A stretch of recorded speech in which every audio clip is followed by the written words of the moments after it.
Som a la sortida del Zicària. Avui hem vist la preestrena de Shooter, el tirador, amb Mark Wahlberg. És una pel·lícula que ens porta a un tipus de cinema que es feia molt als anys 80 i als 90.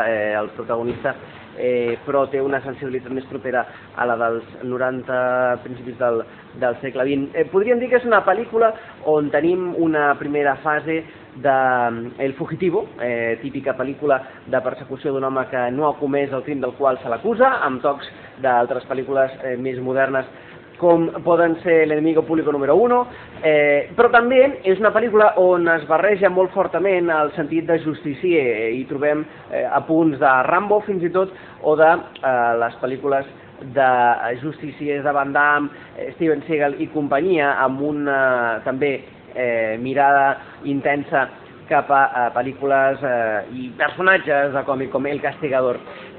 Un justicier amb la justícia que es pren per la seva mà, un justicier que se la pren perquè no hi ha manera de fer justícia, amb tocs també de realitat ben propera, referències a guerres i esdeveniments molt a l'ordre del dia.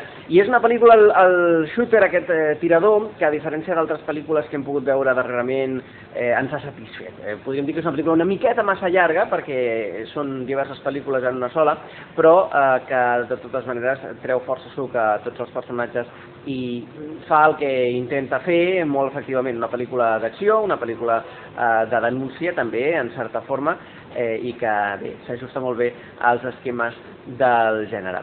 Jo us la recomano, a veure si a vosaltres us sembla també bona idea i passeu una bona estona amb aquest film. Fins ara!